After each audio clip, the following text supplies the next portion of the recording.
Hi, my name is Janée Lai, and welcome to Time in Range. This is a series of videos for people with diabetes who are pregnant and women who are wanting ideas and tips and tricks to keep their blood sugars in range during this very special time. So I have had type 1 diabetes since I was 9 years old, about 23 years now, and it has been an absolute roller coaster. I know it's cliche, a lot of people use that, but truly I've had many high highs, A1Cs in the double digits, and many lows where I've even had to receive the glucagon a few times. And lately, I met my husband when I was 23 years old, and we've been together about 10 years now, and things have gotten much better in those last 10 years, and I've learned a lot of different tips and tricks and healthy habits and slowly changed the way I'm doing things to where I'm in a really good place right now. And the biggest thing that made a difference for me in my diabetes management was becoming pregnant. It was this time where all of a sudden I had to put everything aside and do every tip and trick and rule and thing that my doctor recommended and create a lot of my own too. So I'd like to share those with you today because when I got pregnant, I immediately got online and started looking for all these resources, certain that in today's day and age there would be type 1 diabetes guides and handbooks and all sorts of things. And what I really found was nothing. There's a lot of gestational diabetes information, and a lot of what I'm going to share is going to be helpful for people with gestational diabetes too. But I found a book that was helpful, but a bit outdated. I found a couple other videos online that were helpful, but I thought, okay, well, if I can't find it online, I'll surely find it at my doctor's office.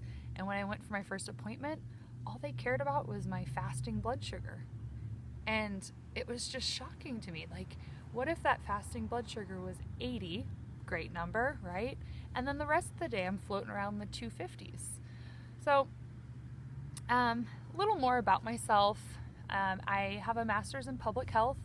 I found health behavior and health promotion really fascinating, so I went ahead and went to grad school for that and learned a bunch of theories and programs and how to implement them to help people change their health behavior. So I'll be bringing some of that into these videos. And then I also, after that, I became a nurse because I was frustrated that I was working in public health and so close to the health sphere, but if I needed to give somebody an insulin injection, that wouldn't be allowed because I didn't have a clinical degree. So I went back and got a master's of science and a registered nurse, and I've been working as a diabetes educator since I graduated. I've worked in pediatrics, and right now I'm working with older population. But most of my experience, almost all of my experience that I'm going to share with you has been my personal experience. I'm not coming on here trying to tell you what to do or give medical advice. I do want you to reach out to your doctors for that. But I have about 30 topics I have in mind that I'd like to share. I'd love to hear what you would like to hear right now and what's most important to you. So please leave comments down below in what you'd like to see. I have a beautiful 18-month-old boy. You guys will meet him in another video probably. But pregnancy went really well, and I tell people it was the hardest thing I have ever done, most rewarding thing I've ever done, but it wasn't the hardest thing, it wasn't as hard as I thought it would be. So it was the hardest thing I've done, but it wasn't as bad as I thought, and that's because I really early on put into practice some healthy habits. So I look forward to sharing those with you. I look forward to meeting you guys and getting to know you. I want this to be a community where we all share information. So please don't be shy, and no question is, silly. I'm open to sharing anything with you all. So take care of yourselves and each other. Shoot for that time in range. The reason I'm calling it time in range is because A1C is becoming a bit of an antiquated, old school kind of way of looking at diabetes management. Really, you could be going along cruising 50 all night long, and then all day long you're running in the 250s. And that A1C would balance out, and your doctor would get your A1C back and say, hey, good job. Meanwhile, it's not so good for the body.